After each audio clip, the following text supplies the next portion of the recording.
ARB 24-ün efirində xəbər vaxtıdır. Studiyada Günel Mövsümovadım. Hər vaxtınız xeyir, bu saatin əsas xəbərlərinə keçək. Amerika Birləşmiş Ştatları artıq heç kimə pul verməyəcək. Belə xəbərdarlıq Vaşinqtondan müttəfiqlərinə gəlib. Bu ölkənin müharibə naziri Pete Hegseth bildirib ki, artıq müttəfiq ölkələr üçün müftə yeyinti və arxayınlıq dövrü rəsmən başa çatıb. Pentagon rəhbəri Amerika Birləşmiş Ştatlarının zəngin dövlətlərin müdafiəsini maliyyələşdirdiyi və onlara subsidiya verdiyi eranın tarixə qovuşduğunu xüsusi vurğulayıb. Bəs müttəfiqlər dedikdə hansı ölkələr nəzərdə tutulur? Pentagonun bu açıqlamasının altında hansı reallıqlar gizlənir? İzləyək.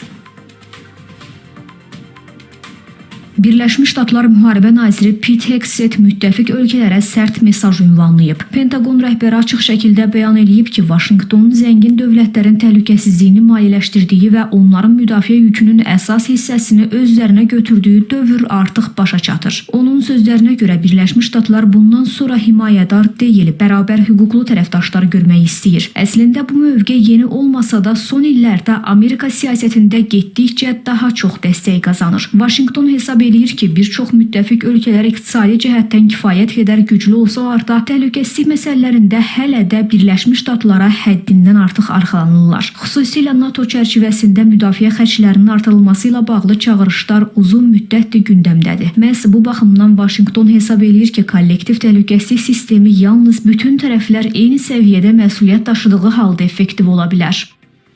Bizə himayədar edəcəyimiz subyektlər yox, real tərəfdaşlar lazımdır. Biz asılılığa deyil, ümumi məsuliyyətə əsaslanan ittifaqlar qurmağa çalışırıq. Hərbi alyanslar yalnız o zaman effektiv işləyir ki, orada həqiqi tərəfdaşlıq və ikitərəfli proses mövcud olsun. Əgər bir ittifaqda hamı eyni dərəcədə əlini daşın altına qoymursa, orada güclü birlikdən söhbət gedə bilməz. Heç bir ölkənin ABŞ-nin hesabına pulsuz yaşamaq imkanı olmayacaq. Bizə artıq mənasız konferanslar lazım deyil. Bizə daha çox real döyüş gücü lazımdır. Birləşmiş Ştatlar 2-ci Dünya müharibəsindən sonra formalaşdırdığı təhlükəsizlik doktrinası ilə əvvəlcə Qərbi Avropanı, daha sonra isə Sakit Okean və Körfəz regionlarını öz təhlükəsizlik çətiri altına aldı. Bu sistem sayəsində bir sıra dövlətlər hərbi təhlükəsizliklə bağlı narahatlıqlarını minimuma endirərək iqtisadi inkişaf və texnoloji tərəqqiyə daha çox diqqət ayıra bildilər. Körfəz ölkələri isə enerji ehtiyatlarını beynəlxalq bazarlara daha rahat çıxarmaq imkanı əldə etdilər. Birləşmiş Ştatların regiondakı hərbi siyasi mövcudluğu bu ölkələrin neft və qaz ixracını daha təhlükəsiz şəraitdə həyata keçirməsinə və böyük maliyyə resursları toplamasına şərait yaratdı. İndi isə Vaşinqton bu siyasətə yenidən baxmağa çalışır. Ekspertlərin fikrincə Pete Hegseth'in konkret ölkələrin adını çəkməməsi mümkün diplomatik narazılıqların qarşısını almaq məqsədi daşıyır. Özellikle İsrail'le birlikte İran'a saldırıları sürecinde müttefiklerinden destek görememesi ve mühimmat eksiklerinin tamamlanması konusundaki taleplerinin karşılanmamasını Amerika bu şekilde cezalandırmak istiyor da diyebiliriz.